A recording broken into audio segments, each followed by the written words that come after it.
In the vast African savannah, where the golden grasses swayed under the endless sky and the ancient baobabs stood tall, there reigned a mighty lion named Mfami.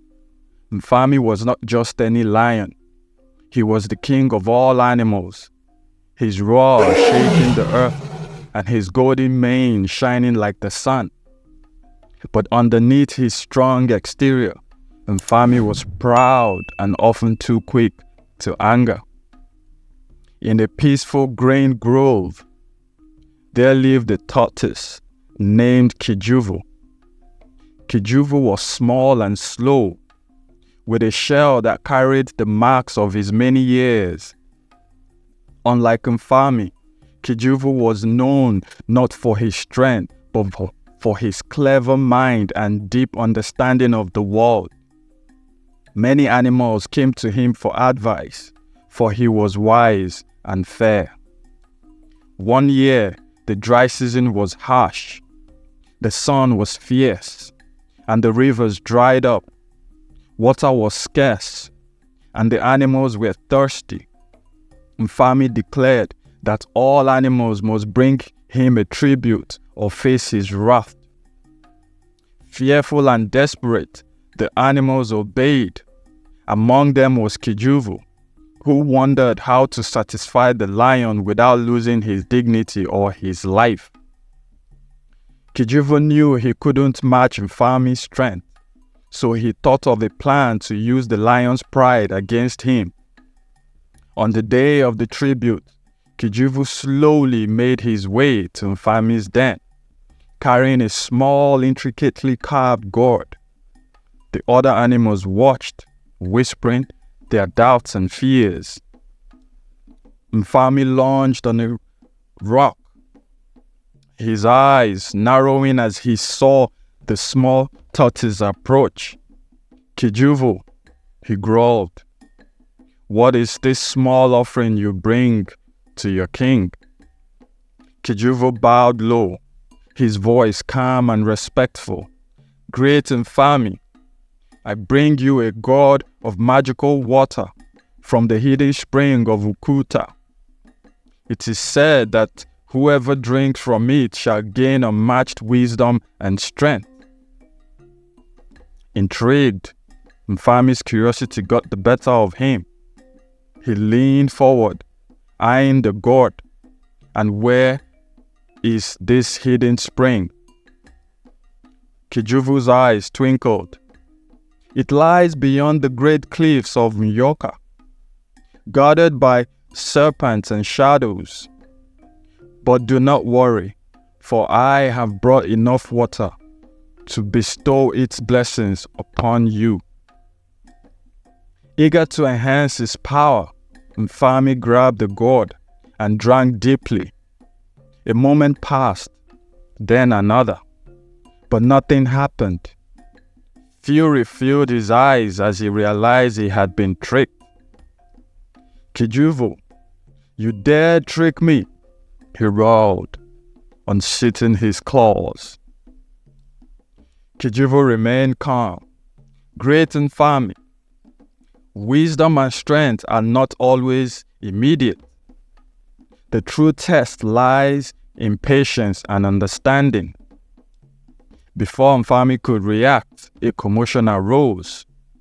A rival lion named Mvumo had arrived with his pride, challenging Mfami for the throne. The air crackled with tension as the two lions circled each other.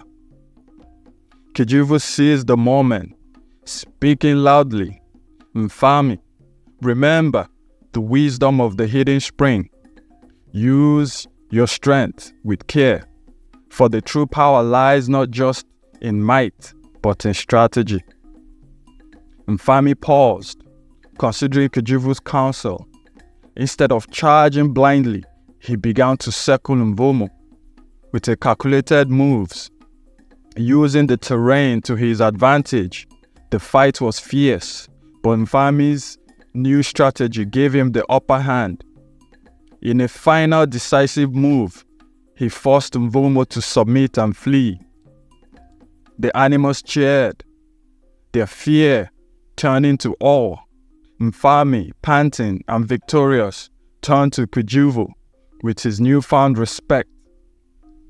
"You have shown me the true power of wisdom, Kijuvu. From this day forth, you shall be my advisor, and I shall rule not just with strength, but with understanding."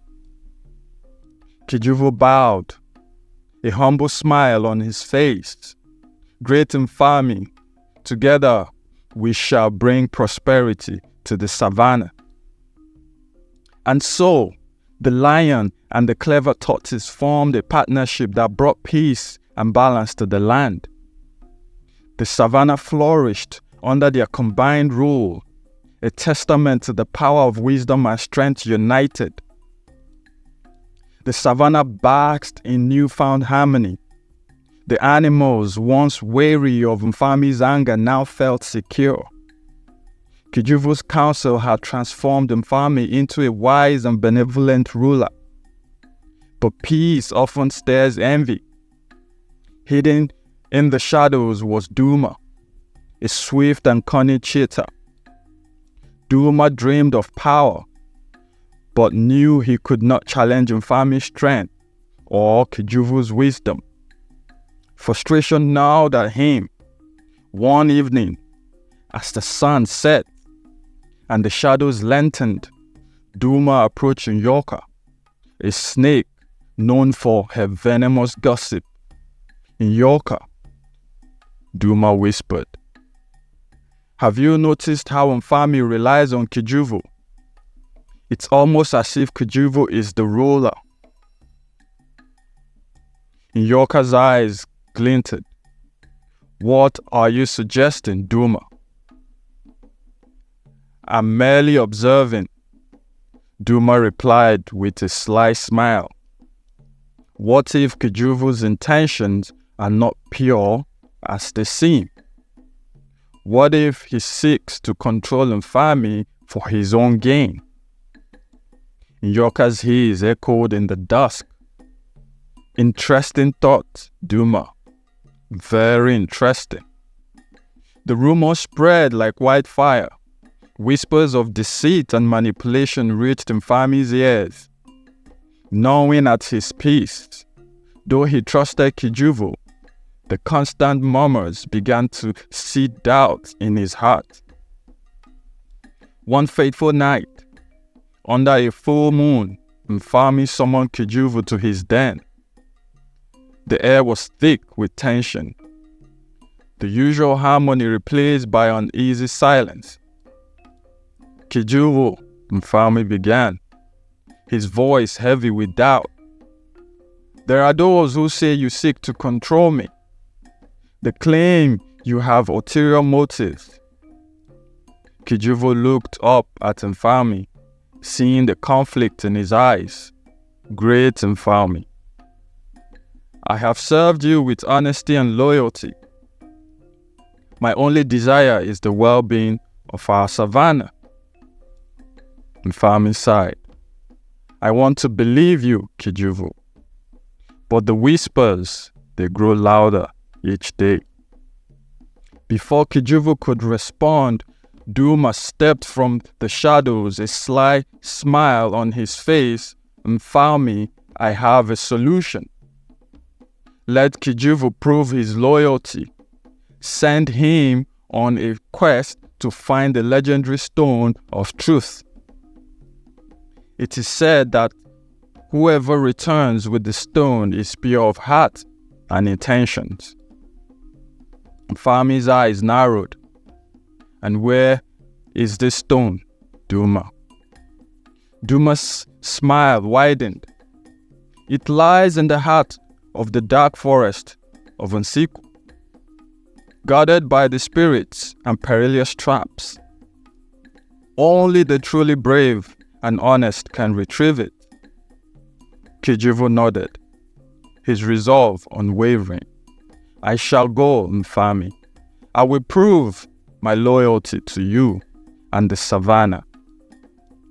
The journey to the dark forest of Nsiku was fraught with danger. Kijuvu traversed treacherous terrains, crossed raging rivers, and faced numerous challenges. Along the way, he encountered ancient spirits who tested his wisdom and courage.